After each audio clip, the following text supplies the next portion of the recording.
As I mentioned, we're going to begin with the New York Times report that the Manhattan District Attorney's Office has signaled to attorneys for former President Donald Trump he could face criminal charges. The paper cites 4 people with knowledge of the matter.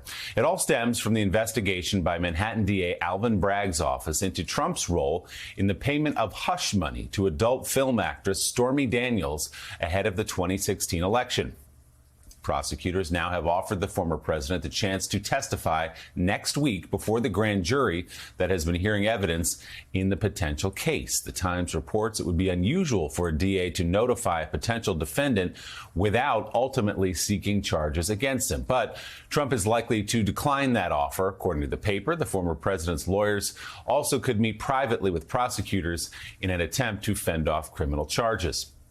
2 of Trump's defense attorneys tell NBC News Trump has been told through his attorneys he can appear before the grand jury. They say this is standard. They also say there was no subpoena. Trump is not being forced to do any of this. And they say Trump was not told specifically that criminal charges could be forthcoming. All of this according to the Times' sources.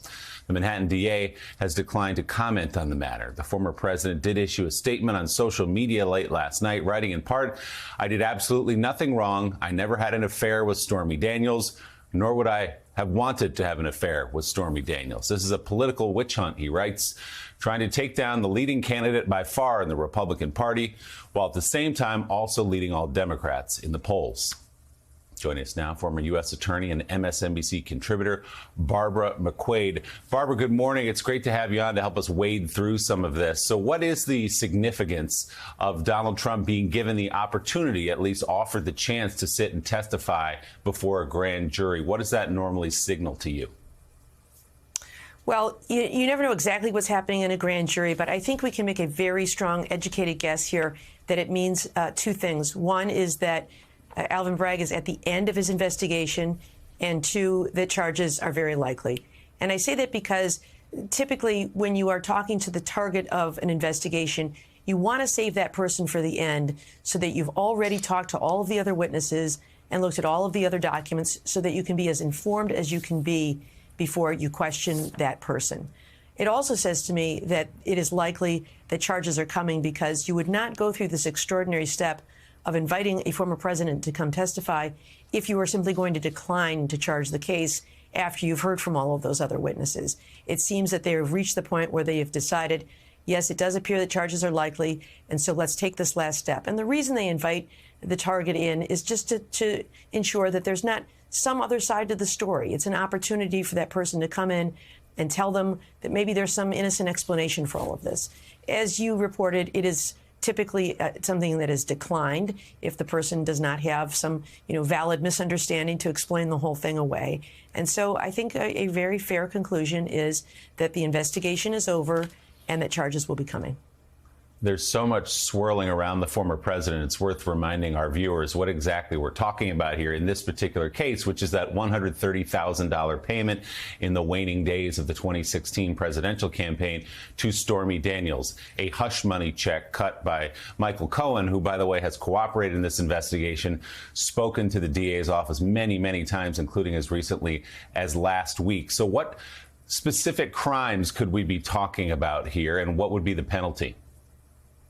I think it seems that 2 crimes are likely. When someone falsifies business records under New York law, it is a misdemeanor unless it is used to conceal another crime. I doubt Alvin Bragg would go through all of this enormous effort simply to charge a former president with a misdemeanor. So it seems that that second piece is likely. And here, based on what we've heard publicly from Michael Cohen and what he pled guilty to, we know that the reason for the falsification of the business records was to conceal the payment that was a donation to the campaign in 2016. Had that payment been disclosed publicly, it could have damaged his political campaign or his personal reputation or both. And so that concealing can constitute that second crime, which converts the misdemeanor into a felony. And so it's a serious crime. I don't know that a lengthy prison sentence is likely. I'm not sure any prison sentence is likely, though I will note that Michael Cohen got 3 years for this combined with some other crimes. But I think a felony conviction by someone running for president will be very damaging to his ability to campaign. Yeah, I mean, Jonathan Lemire, let's remember that Michael Cohen spent more than a year in prison. He spent 13 and a half months inside a federal prison in this very case for this hush money payment to Stormy Daniels that he says came from Donald Trump in the White House through an intermediary. But this coming, obviously, this unprecedented for a former president who was also seeking the White House again. The president said just a few days ago at CPAC, there's no chance he would ever get out of the race if he's indicted, if he's charged. None of this will affect him politically, but it now does become part of the 2024 conversation, obviously, if he's indicted. Yeah, there's no question that it does. And you're right, Willie. He says he's not going anywhere, even if he's indicted on this or any of these other legal matters. But I think we should also take a moment and just note that this would be history.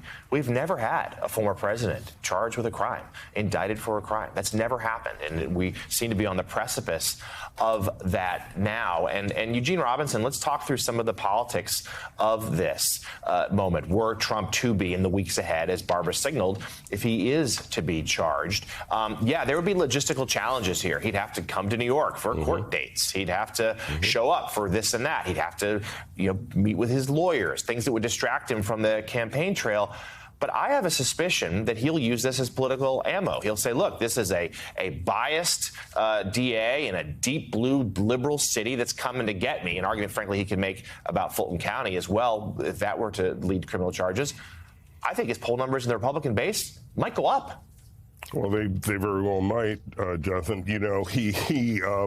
I have always thought that one reason why he got officially into the race so early, which makes it complicates his life a bit in terms of how he can raise and use money. He's more regulated now, but he got in early, and I think that one reason was to be able to make that claim that any sort of charges of prosecution is all political. He's being persecuted by his evil enemies. They're all out to get him, and I think that might raise his numbers. I was on the air with our colleague Ari Melber when this broke last night, and my first reaction was, Stormy Daniels. It seems like so many felonies ago, and I should have said so many alleged felonies, so many impeachments, so many, an insurrection, an attempt to steal an election. It goes on and on and on. I think he will kind of use that as well, that this is sort of ancient history, and as another indicia that they're just out to get him, that it's all political. I did have a question for Barb McQuaid, if we still have her with us, though, because so that second crime that you need in order to charge a felony, that illegal donation to the campaign was prosecuted on federal charges in terms of Michael Cohen. Is that a state crime as well that Alvin Bragg can concern himself with in New York, or does he have to rely on that federal conviction in order to allege that second crime? Yeah, there is also a state offense for concealing campaign contributions. And so I would suspect he would go that route.